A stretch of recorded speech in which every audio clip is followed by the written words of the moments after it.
Bueno, ante todo, buenos días. Vamos a continuar con la materia de administración financiera, continuando con el tema de los principios contables generalmente aceptados, que como yo había dicho en clases anteriores, son exactamente muy parecidos a los que se utilizan en la contabilidad tradicional que ustedes habrán visto ya en la materia contabilidad. Uno de los principios importantes es el reconocimiento de las transacciones. La ocurrencia de los hechos económicos financieros, motivo de las transacciones que afectan a los entes, determinan modificaciones en el patrimonio, como así también en los resultados de las operaciones. Por lo tanto, deben ser reconocidos a través de las registraciones contables en el momento que se devengan. Esto tiene un determinado alcance. Dicho alcance es al momento en el cual se produce una modificación en la situación patrimonial o en los resultados producto de las transacciones del ente. Requiere reconocer estos hechos a través de las distintas registraciones contables pertinentes en lo que hace a su magnitud y oportunidad. La oportunidad en la cual se considera afectado el patrimonio y los resultados del ente y, consecuentemente, sus variaciones corresponde al momento de lo que nosotros conocemos como momento de devengamiento. Otro punto importante a tener en cuenta es la moneda de cuenta. Como sabemos, las transacciones que dan origen a las modificaciones patrimoniales de recursos y gastos serán registradas por la contabilidad de cada ente en moneda corriente de curso legal. Los estados financieros reflejan las variaciones patrimoniales y de recursos y gastos mediante la unificación de todos sus componentes a una expresión común que permite agruparlos, compararlos. Este recurso consiste en elegir una moneda de cuenta y valorizar los hechos patrimoniales y de resultados aplicando un precio uniforme y corriente a cada transacción. En los casos que existan créditos, obligaciones en moneda de otros países, la contabilización de estas debe efectuarse al valor que cotiza la unidad monetaria de curso legal en el país y mantener como información complementaria los valores en la moneda extranjera que corresponda a dichos créditos u obligaciones. Con respecto a evaluación del costo, podemos decir que las transacciones se registran por su valor original de adquisición, construcción o producción. Para determinados bienes específicos, su evaluación será el valor de cotización de mercado, el estimado de realización o aquel que surja del método de evaluación que el órgano rector le asigne bajo condiciones que lo justifiquen adecuadamente con carácter de excepción. El costo original de adquisición, construcción o producción es el adecuado para reflejar el valor de los bienes, derechos y obligaciones en el momento de su incorporación al patrimonio del ente. Para determinadas inversiones en títulos o valores con cotización pública, corresponderá utilizar el valor de mercado para su evaluación. En el caso de otros bienes y con carácter de excepción, el órgano rector establecerá el método de evaluación que corresponda, el que será adoptado por el ente para fijar sus valores, siempre que el mismo no supere el de mercado o realización, tomando el que fuere menor. Volviendo a la vieja regla de costo o mercado el menor, por una cuestión de conservadurismo. Exposición. Una vez reunidos todos los datos, debemos exponer los resultados de la registración. Y acá aparece el enunciado de exposición. Los estados contables y financieros ¿Qué deben contener? Toda la información necesaria que expresa adecuadamente la situación económica financiera de los recursos y gastos del ente, de manera tal que los usuarios puedan estar informados adecuadamente y tomar las decisiones pertinentes. Dicha información contable y financiera se relaciona con los distintos órganos volitivos, directivos y de control,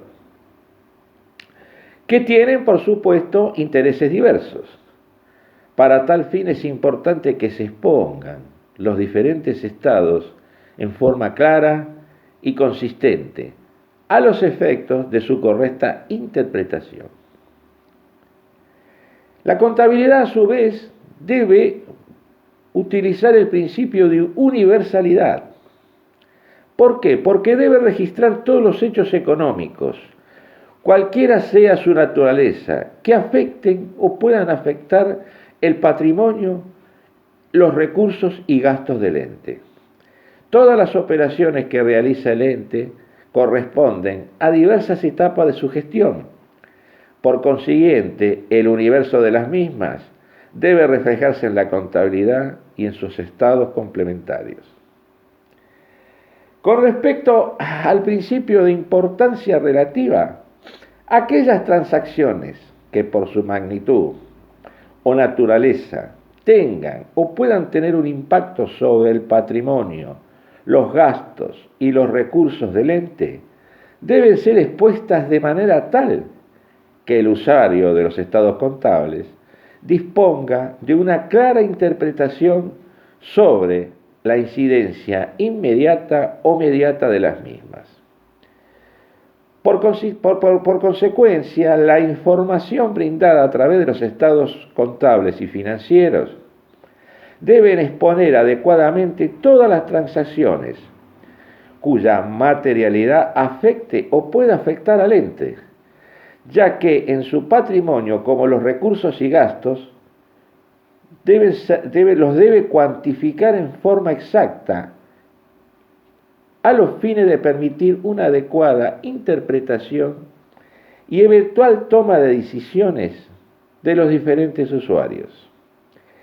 Una transacción reviste significatividad cuando un cambio en las condiciones que la originaron, ya sean internas o externas, pueden influir en las conductas o decisiones de los usuarios. Debe existir una razonable limitación a la cuantificación y que pueda incidir significativamente en el futuro. Estas situaciones deberán expresarse por medio de notas a los estados contables y financieros. Esas notas tienen la finalidad de aclarar esas situaciones que presentan limitaciones.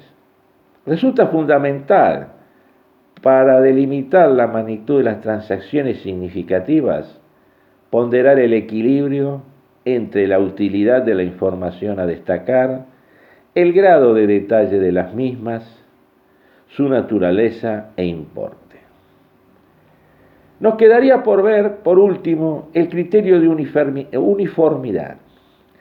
La registración contable y los estados financieros resultantes deben ser elaborados mediante la aplicación de los mismos criterios de identificación, evaluación y exposición durante los periodos en que se expone la actividad del ente.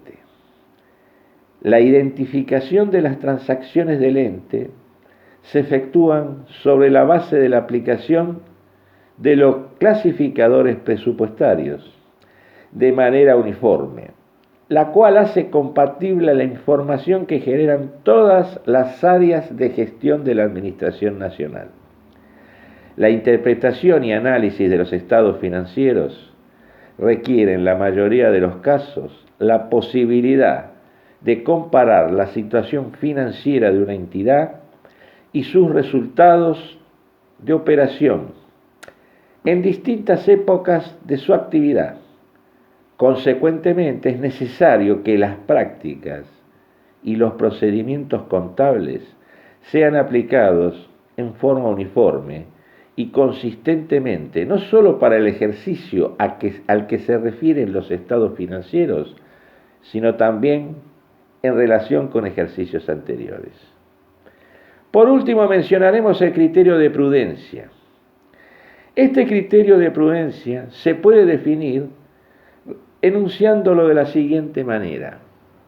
En la medición o cuantificación de los hechos económicos financieros del ente, se debe adoptar un criterio restrictivo, a los efectos de exponer la situación menos favorable dentro de las posibles para el mismo. Vendría a ser un criterio conservador, ¿no es cierto? Cuando existan alternativas igualmente válidas para tratar un mismo hecho y más de un procedimiento idóneo, reconocido contablemente, debe adoptarse el que muestre un resultado y la posición financiera menos favorable. Ello no significa que de dos alternativas posibles para una misma situación se adoptará aquella en la cual se exponga el monto menor. Si se trata de un activo o recurso, o el mayor si correspondiera a un pasivo o gasto. Este criterio, ¿qué es lo que propicia? Prevenir la incidencia de resultados posteriores adversos, por lo que se conoce técnicamente como sobrevaluación de un evento de incidencia económica financiera. Simultáneamente debe contemplarse que la decisión adoptada sea la adecuada para todos los usuarios de los estados contables y financieros. Como norma general, los estados contables que produce la Administración Nacional deben ser elaborados sobre técnicas adecuadas y uniformes, de modo tal de asegurar a los usuarios de los mismos que la información brindada presente razonablemente las transacciones económicas financieras acontecidas durante el ejercicio, como así también aquellas que afecten o puedan afectar el patrimonio del ente en periodos subsecuentes. Para ello, y sobre la base de los principios generalmente aceptados para el sistema de contabilidad gubernamental, es necesario desarrollar las normas generales de contabilidad para el mismo, las que incluirán con carácter prioritario las cualidades de la información contable. En tal sentido, las normas contables generales deben ser uniformes, pertinentes y lo suficientemente explícitas a los efectos de producir información de la Administración Nacional en términos de una adecuada calidad para el cumplimiento de los objetivos que deben brindar los estados contables y financieros. Los estados que presenta el ente Administración Central y cada uno de los organismos descentralizados y las instituciones de seguridad social deberán contener información suficiente basada en los principios de contabilidad generalmente aceptados para el sistema de contabilidad gubernamental. En las normas técnicas que le son aplicables, en el catálogo de cuentas y en los clasificadores presupuestarios para el sector público nacional.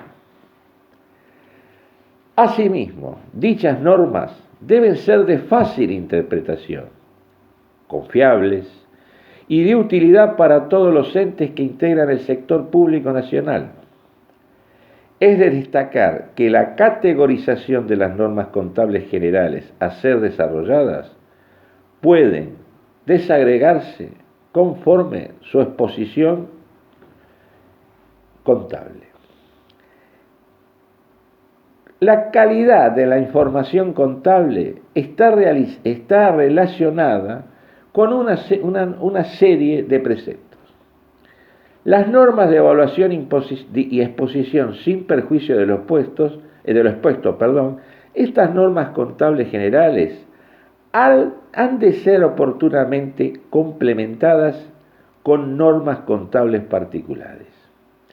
Volviendo a la cualidad de la información contable, la contabilidad produce información sobre hechos o eventos económicos financieros que afectan o pueden afectar el patrimonio del ente.